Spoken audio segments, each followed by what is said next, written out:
Tranquilo? Felipe Robredo de novo para o nosso segundo vídeo de Idade Média. E se no primeiro vídeo de Idade Média a gente falou um pouquinho das características gerais da Idade Média, vamos trabalhar um pouquinho hoje sobre o final dessa Idade Média, a crise dessa Idade Média, certo? E aí, para isso, vamos começar a falar um pouquinho a partir do século X. Sim, por incrível que pareça, eu tenho ali 5 séculos que vão caracterizar o final dessa Idade Média.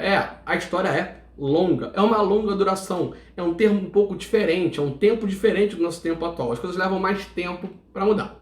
E para a gente começar a falar um pouquinho desta crise medieval, a gente tem que lembrar o seguinte, olha só, ali por volta do século X, eu tenho duas coisas fundamentais acontecendo dentro da Europa. Por um lado, eu tenho ali o final das invasões bárbaras. E por outro lado, eu tenho uma série de inovações tecnológicas, parado de ferro, o moinho hidráulico. E aí, peraí, pode parecer ilógico para você eu estar dizendo isso, porque olha só, os meus conflitos diminuíram, cessaram, e ao mesmo tempo produzir ficou mais fácil. E eu estou dizendo que isso é uma crise. Sim, isto é uma crise. Por quê? Porque de uma maneira geral, ao longo do processo, a gente vai perceber o seguinte, a estrutura medieval, a estrutura feudal, ela é incapaz de absorver esse enorme crescimento demográfico que vai estar rolando aqui. E aí, então, este crescimento demográfico vai acabar tendo duas saídas. Uma delas ali, já no século XI, ali em 1095, vão ser o início das chamadas Cruzadas, quando o Papa Urbano II resolveu criar uma guerra santa para libertar Jerusalém da mão dos infiéis. Que infiéis são esses? Infiéis islâmicos. Sim, porque o islamismo ele está surgindo nessa Idade Média, ali no século VII. E eu passo a ter a minha terceira grande religião monoteísta da história. Eu tinha tido o judaísmo, eu tinha tido o cristianismo e agora eu tenho o islamismo, que quando surge, ele vai pegar do Oriente Médio e vai se expandir, chegando inclusive na Península Ibérica, via norte da África. E aí, por exemplo, fundamental para entender a formação de Portugal e Espanha, a partir da chamada Guerra da Reconquista. E aí, se você não sabe o que eu estou dizendo, aí no canal a gente também tem um vídeo sobre isso, que é o vídeo sobre a formação dos Estados Nacionais, onde eu falo um pouquinho dessa Guerra da Reconquista e da formação de Portugal e da Espanha. Então, na verdade, você vai ter algumas cruzadas. Embora a primeira dê certo, você não consiga ali mais ou menos reconquistar Jerusalém, no final do processo as cruzadas não vão funcionar, tá? O catolicismo, a cristandade católica europeia, não vai conseguir retomar Jerusalém, certo? Mas vai ficar muito forte a ideia da indulgência, porque grande parte daquilo que você vai definir, que o nosso querido Papa Urbano II vai fazer para convencer as pessoas a irem para as cruzadas, é exatamente a indulgência. Se você for para a cruzada e matar muçulmano, tá tudo certo, você vai ser salvo ao final do processo, caso você morra. Mas para além disso, essa expansão, certo? Essa ideia dessa cruzada, dessa saída, ela vai também acabar de alguma forma respondendo a, por exemplo, muitos nobres que não tinham direito à terra a conseguir terras. E muitos servos vão seguir esses nobres. E, ao mesmo tempo, uma certa abertura de rotas comerciais.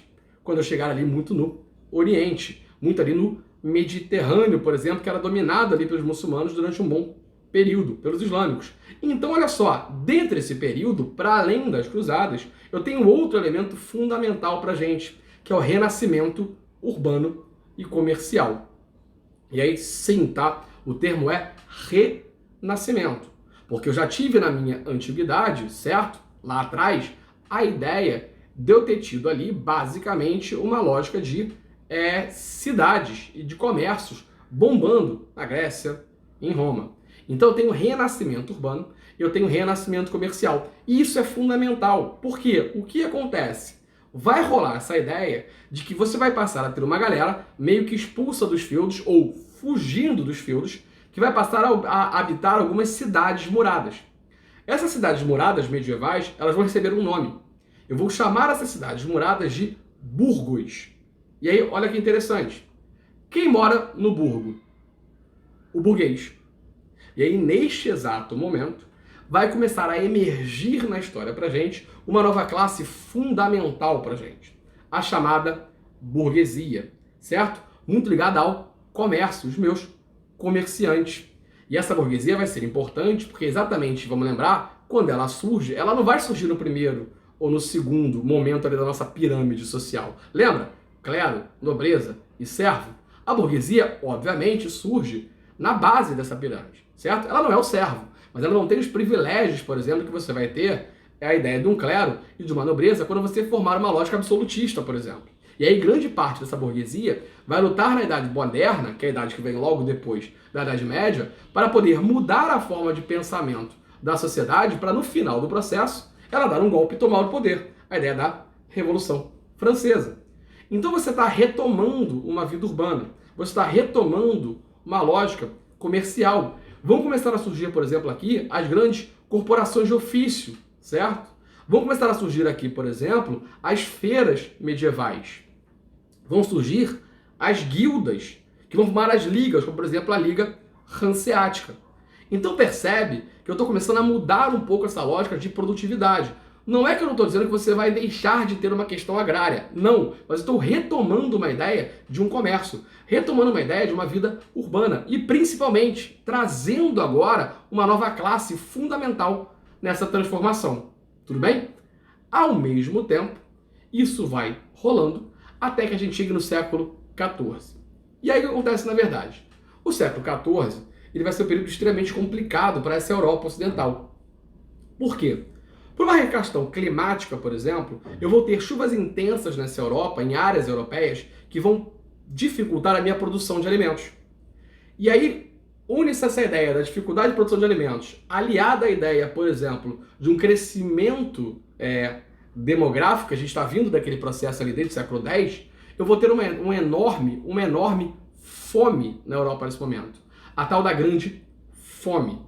Ao mesmo tempo, chegando na Europa, por Gênova, que era o importante entreposto comercial, e entreposto comercial, na verdade, eram ali rotas no qual você vinha do Oriente, do Ocidente, você fazia comércio, as cidades italianas vão ser grandes rotas, grandes entrepostos comerciais por conta do Mediterrâneo, vai chegar uma certa peste bubônica na Europa, trazida por pulgas ligadas a ratos nos navios que aportavam em Gênova. Isso vai levar à eclosão da chamada peste negra, responsável por 1/3 de mortandade da Europa de então.